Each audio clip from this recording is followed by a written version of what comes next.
I now give the floor to the distinguished representative of Sri Lanka.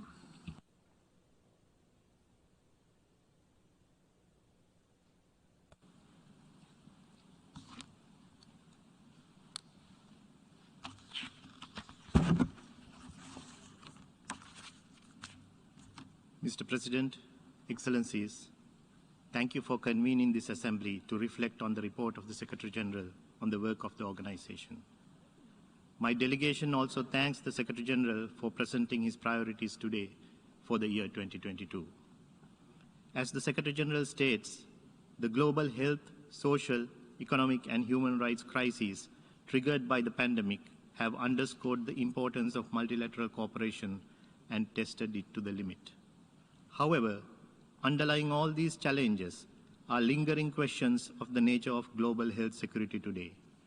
One recalls that the international sanitary conferences of the 19th century, the forerunner of today's international health regulations, were concerned with making sure of Europe's protection against epidemic diseases of special origin while minimizing the interference with international commerce. It is yet to be seen as to what extent the new conception of global health built into the 2005 IHR truly departs from this Western bias. It has been said that the securitization of public health steers policy responses towards military solutions, quarantines, and border control, which are not conducive to the achieving of lasting responses to the health of our communities. We are of the view that it is necessary to identify a concept or policy of global health that has the capacity of responding to these concerns.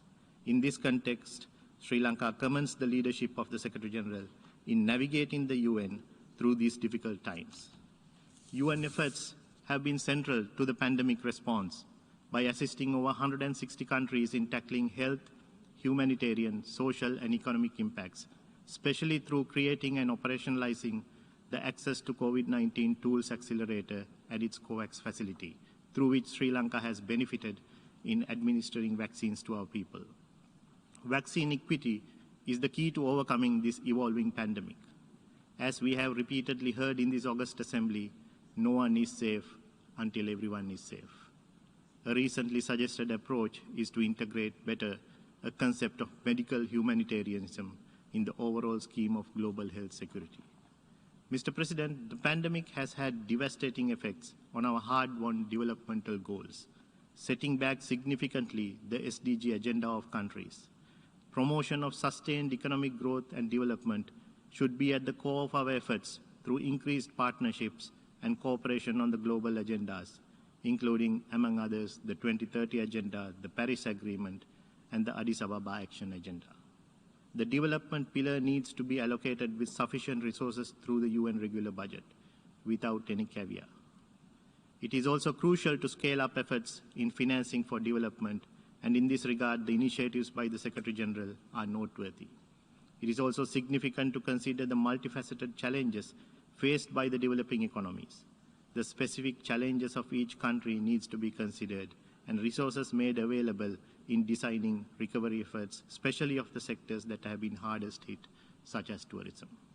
Excellencies, we commend the UN's climate action leadership spearheaded by the United Nations Environment Programme.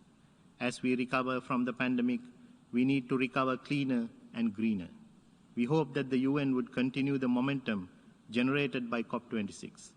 In this regard, Sri Lanka, as part of its nationally determined contributions, adopts a firm no to new coal power plants and is implementing green policies aimed at ensuring that 70% of its energy generation by 2030 would be from renewable energy sources, with a long-term goal of making Sri Lanka a carbon-neutral country by 2050.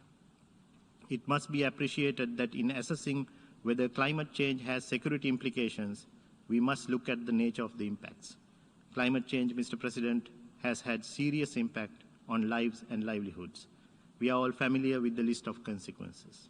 It is suggested that we think of climate change as a human rights issue to help us see that it is not just a matter of aggregate costs and benefits, of winners and losers, of the powerful preventing the political system from acting to protect the many who are powerless.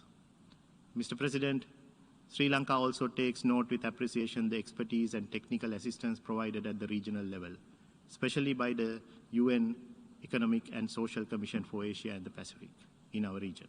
Sri Lanka was also pleased to chair the 4th Ministerial Conference on Transport of the UNESCAP in Bangkok, at which the Ministerial Declaration on Sustainable Transport Development in Asia and the Pacific and a new regional action program for 2022-2026 aligned with the 3 pillars of sustainability and the 2030 Agenda for Sustainable Development were adopted.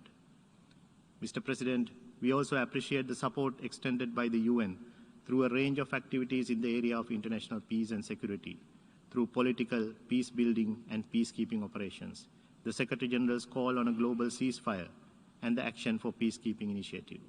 We commend the service rendered by the UN personnel all around the globe.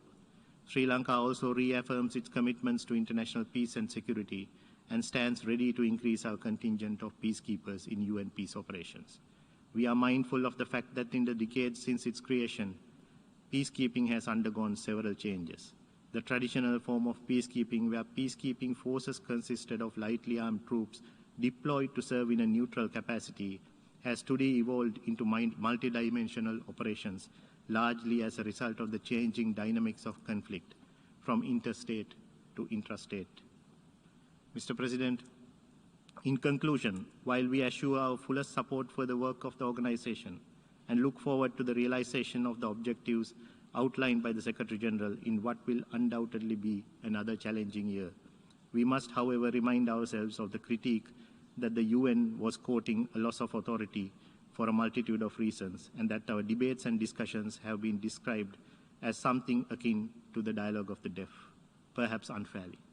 Unfair though it may be, we need to change that perception without delay in what has now been presented to us as a new normal, in which we can build back better in a spirit reflective of the real humanity that we are all blessed with as members of one human family. Mr. President, may I also take this opportunity to thank the work of the UN office in Sri Lanka, which partners with our government to give meaning to these common global values which we share as part of our common vision. Be assured of our support. Thank you. I thank the distinguished representative of Sri Lanka.